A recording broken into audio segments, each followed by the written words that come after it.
인생의 가장 큰 문제는 죄입니다. 오늘날 우리가 너무 세상이 좋아졌기 때문에 죄에 대해서 너무 무감각합니다. 우리가 죄에 대해서 무감각하다는 것은 주님 중심에서 우리가 세상 중심으로 바뀌고 있기 때문에 그렇습니다. 세상 중심에서 내 중심으로 나도 모르게 바뀌는 것입니다. 모든 판단의 기준이 내가 되면 그것을 죄라 이렇게 말합니다. 그러니까 구원받은 신자가 죄에 대해 세상 사람과 같이 무감각해지고 세상에 대해서 오히려 더 민감해지고 그러면 내가 다시 인생의 주인이 되어 버리는 것이기 때문에 예수님 이전으로 돌아가게 됩니다. 그럼 어떻게 되느냐? 죄가 나를 다시 주장하게 되는 것입니다.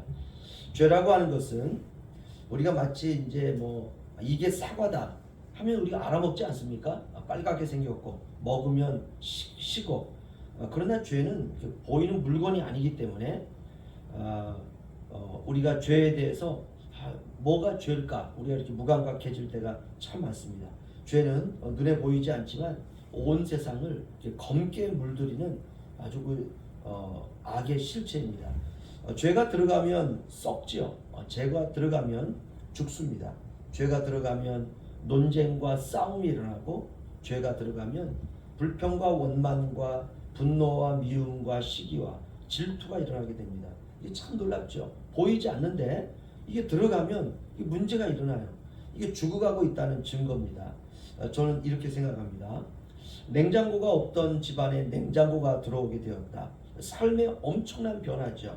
음식을 저장할 수 있고 그러면 엄청난 시간과 에너지와 신경 쓰던 일들이 줄어들게 됩니다. 과거에는 냉장고가 없으니까 부엌에 그냥 찬장이라고 하는 게 딱 있죠. 거기에 음식 집어넣었다가 또 음식 빼서 먹고.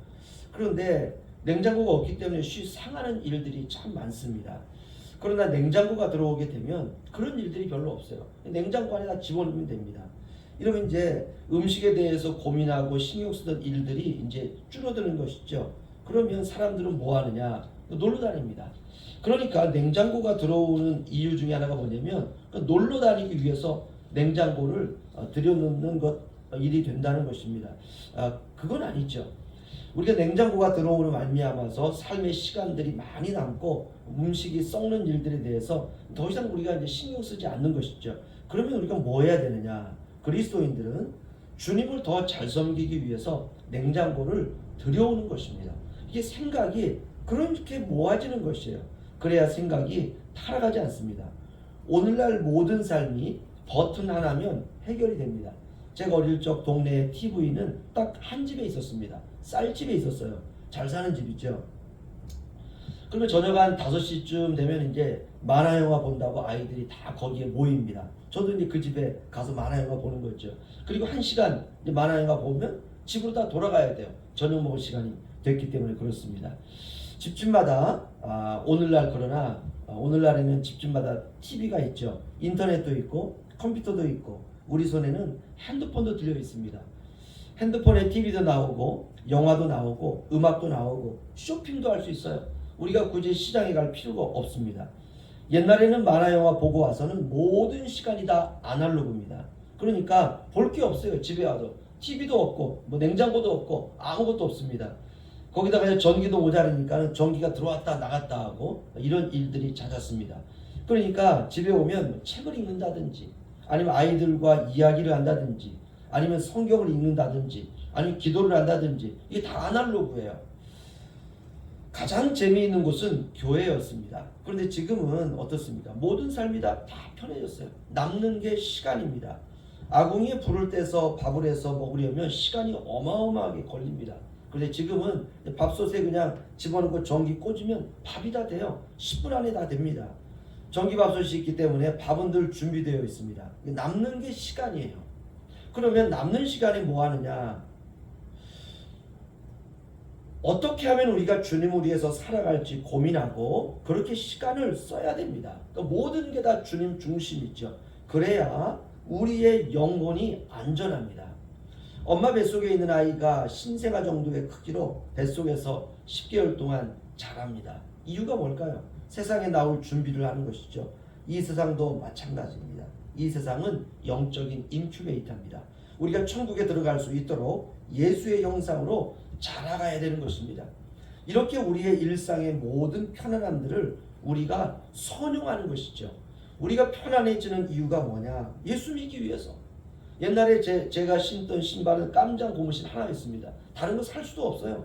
뭐 학교 갔을 때 아이들 신발 보면 부잣집 아이들 한두 병만 운동화 신고 왔습니다. 그냥 깜장 고무신 신는 거예요.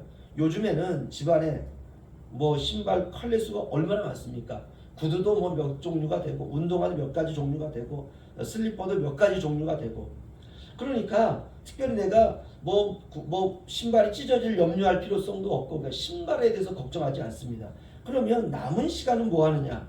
그 신발 가지고 주님을 열심히 섬기는 거예요. 이게 주님 중심입니다. 이렇게 우리가 이 세상에서 천국에서 살아갈 수 있도록 하나님의 형상에 이르기까지, 예수의 형상에 이르기까지 우리가 자라가는 것입니다. 오늘날 시간이 얼마나 많습니까? 우리에게 있는 시간을 주님을 위해서 사용하는 것입니다. 인생이 70이요, 강건하면 80입니다. 60대 이후에는 은혜로 살아야 돼요. 하루하루 우리가 죄에 대해서 민감하게 사는 것입니다. 그래서 사도 요한은 이렇게 당부합니다. 1절 보시면, 나의 자녀들아, 내가 이것을 너희에게 쓰면 너희로 죄를 범하지 않게 하려 함이라. 아멘. 어떻습니까? 너무나 실감할 수 있는 말씀입니다. 이미 우리가 예수를 믿을 때 이미 죄 문제를 해결받습니다. 그런데 사도 요한은 성도들에게 권면합니다. 내가 너희에게 이 편지를 쓰는 이유가 뭐냐? 너희로 하여금 죄를 범하지 않게 하려 함이라. 죄를 범하는 일들이 있다는 거죠. 오늘날 예수 믿으면 끝이다 라는 생각이 너무나 많습니다. 그리고 나머지는 내 마음대로 살아요. 신실한 사람들 중에서도 그렇게 살아가는 사람들이 굉장히 많습니다. 여러분, 우리가 오늘 이 말씀을 통해서 경각심을 갖는 것입니다. 나의 자녀들아, 내가 이것을 너희에게 쓰면 너희로 죄를 범하지 않게 하려 함이라. 내가 이 편지를 쓰는 목적이 무엇이냐? 너희가 죄를 범하지 않도록 하기 위해서 이 편지를 쓴다라는 뜻이죠. 오늘날 목사님들이 설교하는 이유가 무엇일까? 성도들이 죄를 범하지 않도록 하기 위해서 설교를 하는 것입니다. 죄라고 하는 것은 방향을 잃은 화살입니다. 궁수가 활에서 시위를 딱 놓을 때 화살은 목표를 향해서 날아가죠. 그래서 그 화살은 결국 표적을 맞추는 것입니다. 이게 선이에요. 이게 의고 이게 구원입니다. 그런데 화살이 활을 벗어났는데 방향을 가다가 바꾼 거예요. 자기 스스로. 이걸 죄라고 합니다. 나라는 가죠. 살아는 가는 것입니다. 누구나 인생을 살죠. 시간을 보내는 것입니다. 여러분, 시간이라고 하는 것은 그저 나에게 남는 어떤 여분의 그런 것들이 아닙니다. 시간은 시침과 분침이 있어가지고 째깍째깍 가는 것, 그게 시간이 아닙니다. 시간은 생명이에요. 하나님께서 우리에게 주신 생명의 날입니다. 그래서 우리가 시간을 헛되이 쓰면 안 되는 것입니다. 우리가 오늘 하루 살아가실 때 사도 요한이 초대교회에 자신이 목회하던 그 성도들에게, 내가 너희에게 이 편지를 쓰는 목적은 너희로 하여금 죄를 범하지 않게 하려 함이라. 우리가 오늘 이 말씀 생각하시면서 오늘 하루는 죄를 깊이 생각하면서 우리가 죄로부터 생명으로 살아가는 우리 모든 우리 한 가정들 되시기를 주의 이름으로 축원합니다. 기도하겠습니다.